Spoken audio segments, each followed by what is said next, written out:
This Pitch Breakfast video is brought to you by Spangler & Agins, attorneys for Charlotte's startup community. Hi, everyone. So 8 months ago, I was about to graduate college, and it hit me. I had no money invested, no idea how to invest, and no idea how I was going to make an impact on the world around me. I knew I wasn't the only one in this situation, and come to find out, I was one of the 71% of millennials that actually had less than $1,000 in my savings account. So I searched around, I found a few apps that actually aimed to make investing more simplified, but none of them offered me a way to choose where I wanted my money to go, and they only offered me a way to choose the level of risk I wanted to make, whether that was low, medium, or high. And none of them offered an engaging and easy-to-use platform.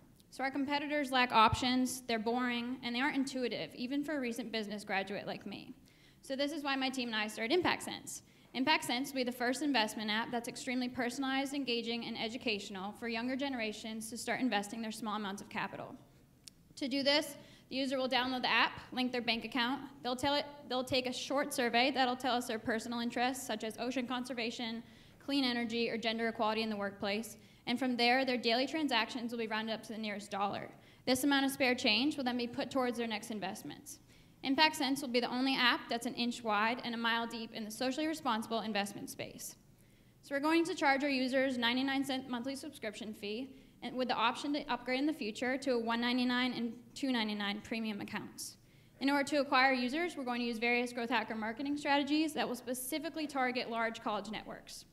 So we're currently seeking a $1 million raise in our next round of funding, which will allow us to hire a full development team to build out and support the full version of our app.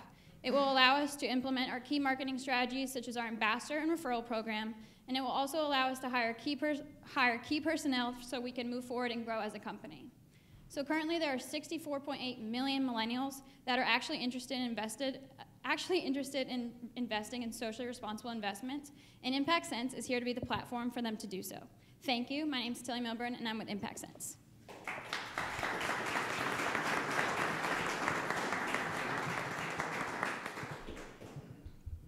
This is my other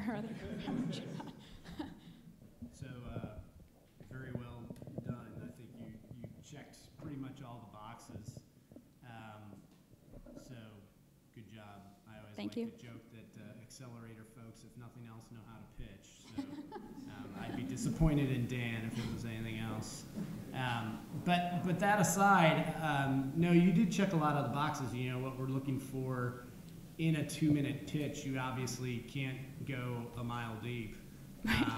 But, you know, we want to know a little bit about what's the origin story of what you're doing and who are you selling to, why do you think it's relevant or appropriate, you know, what's your business model, you even covered that, how much you're raising. It's surprising how often people forget to have an ask at the end of, you know, an elevator pitch and where it's going and where you think it gets you. So I think from a standpoint of what you contained in the 2 minutes, pretty well done. Not a ton that I would add to that. I think as an investor who's active in the fintech space somewhat,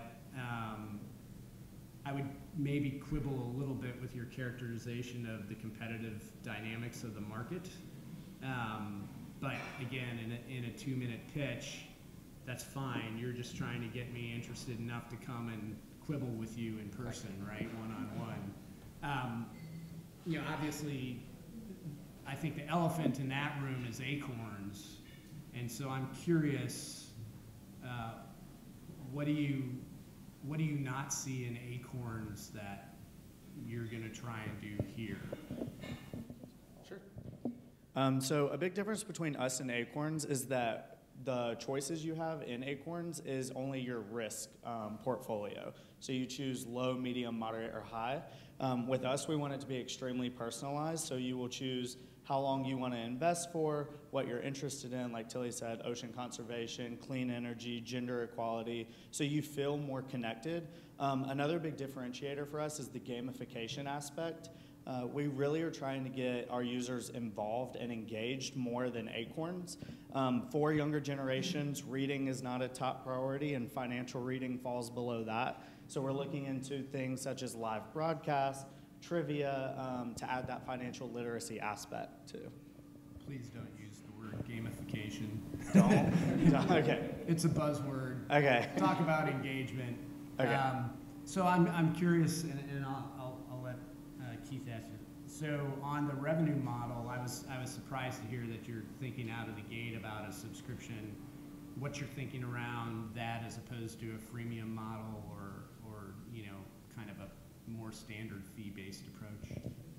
Yeah, so we really didn't want to invent the wheel. We know that it works for Acorns and our other two competitors, and we really just wanted we knew that based on as we're acquiring users, that we would kind of see what else they wanted in the app. We hope to in our full version of the app build in a savings account that they can have and just kind of grow from there. We're really just seeing that in the future that those are definitely possibilities. That's what our competitors do, and that's just how they make more revenue. Does Acorns charge a subscription too? Yes, they're 99 cents a month. And did you do any customer discovery ahead of taking this leap, or was it more, this is something that I wish I had, and so I'm going to go build it? Yeah, so we met at the College of Charleston in a class there, and during that class you make a company that makes a profit while also making a difference, and that's where ImpactCents was born. While we were there, we surveyed 534 College of Charleston students to really understand their needs, and we really found that a lot of people are trying to do more good in the world, but when they're asked for a donation, millennials and younger generations don't have $50 to give to charity right away, so we really liked that roundup aspect. We also found that over 84% didn't know how to invest and thought that they didn't have enough money to invest, so we kind of combined the two. I want to agree that you covered a lot of good points. I mean, you hit me with a couple good facts. That you showed me the pain points. 71% of millennials have less than $1,000. That got my attention right away, and it's I trust that's true. You also talked about the addressable market, which is very important because at 99 cents a month, you're going to need a lot of users to make enough revenue to make it happen. John covered a lot of great things, but when you talked about rounding up transactions, are you talking about debit transactions, credit transactions, checks? Yeah, so for right now, we're just doing debit card transactions. We're looking into credit card in the future, but it's too expensive on our part for now, so we're just working with debit for our MVP. Yeah, I was going to ask what kind of payment process you're using, because that's going to have some cost. Yeah, so we are still finalizing our costs because we just partnered with DriveWealth as our broker dealer, so we're finalizing that cost with them, but we're using Quovo as our connection, the API connection, so that the user can link their debit card and we'll be able to round up their daily transactions. Got it. So you've got somebody on board actually to do the investment, to do the deposit. Yes, we do. Yeah. That's strong, right? That's maybe something to bring up during the presentation. That's a big hurdle to go. For 99 cents, what else do you get? Or is it just access to the app? Yeah, so for 99 cents, you get access to the app. You'll be able to choose what ETF you want based on the survey you take. You'll also be able to set recurring payments and invest anytime. So if you get $100 and you want to just throw it in there, you'll have the option to easily do that. In the beta version, that's the limited options that you'll have. But when the full version comes out, like we said, we'll have the engagement piece, the weekly broadcast, the trivia, and all those added features. Got it. And where are you in the process now? Are you MVP? Is it rolled out? Or is it about to launch? Yeah, so it's currently in development. The beta release should be approximately in December, based on when we finalize our partnership with DriveWealth. So just a related question or comment on Keith's question about what platforms are you operating on in terms of which types of transactions.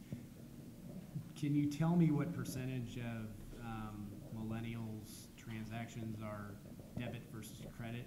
I seem to recall that it's actually a pretty high usage ratio of debit cards versus credit cards. Is that? I'm not 100% sure, but roughly 63% is from our research.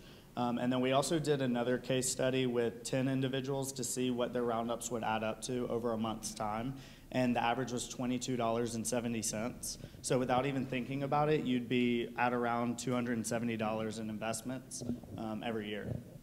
Yeah, you might want to make the point that you're doing this on debit cards, and if you can validate that number, I think I would emphasize that among the group you're targeting, there's actually more debit card usage from a volume perspective than credit card.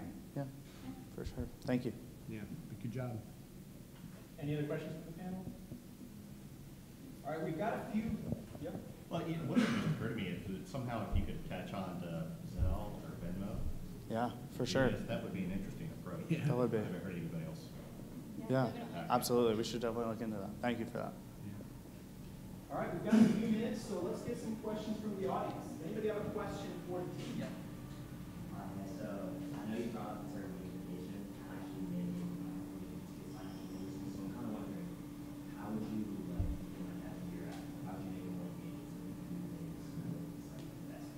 Yeah. So. I'm sorry. Would you guys mind repeating the question? Sure. I think basically, how are we planning on implementing gamification? Is that okay? Just so. Yeah, a few of the things we're thinking of making it a more engaging platform. Yes, yeah, a more engaging platform. No games. So one of the things we're looking at doing is doing a live weekly broadcast within the app to bring users on. So it would be like, hey, ImpactCents investors, this is what you've done in the world this week or this month, however often we do it. You've invested X amount into gender equality, and this is what it means for the future, to really add that personalized aspect and make everyone feel like they were a part of something bigger than themselves. So none of our competitors are really adding that super personal aspect, and that's something that we are really looking to do. Also, just things like taking that survey in the beginning to tell us interest about yourself so that we can direct you to the right portfolios that match your core values. Those are just a few of the things we're looking at doing. Any other questions? A suggestion and a question. So suggestion is hire a graphic designer because your logo does not in any way communicate what you just told me. Okay. And the question is, are you currently working with a prototype, or is the only thing that you can show customers what you've developed? Right, so right now we do have a prototype, and our logo kind of came from, we have like a meaning behind our logo, but if you'd like to see it after, I'm glad to tell you. Two questions. What type of investment securities are you going to put your money in? You're mentioning like green energy and property and all those stuff. So what type of securities are you going to invest in? Actually, like stocks or mutual funds or bonds? And the second question is, how long before you break even? Yeah, so right now, oh, sorry, I should have mentioned this. They're going to be invested into socially responsible ETFs.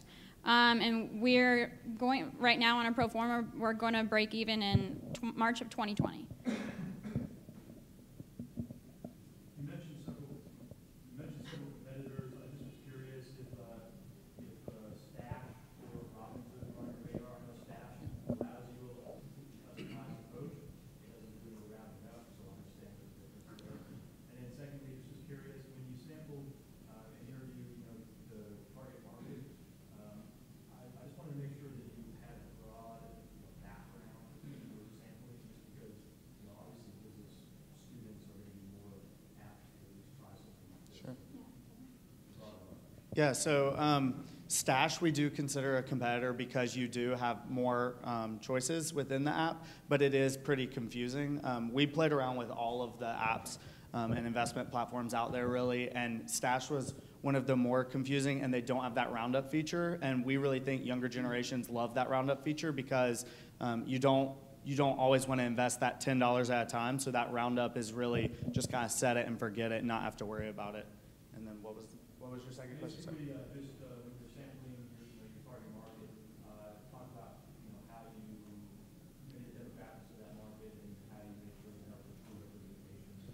Sure, yeah. So at the College of Charleston, when we did it, it is probably a little bit skewed because it was just in the Charleston area and it was all college students. We did not ask them their major, which we also probably should have, to understand more of who comes from what financial literacy aspect based on their major.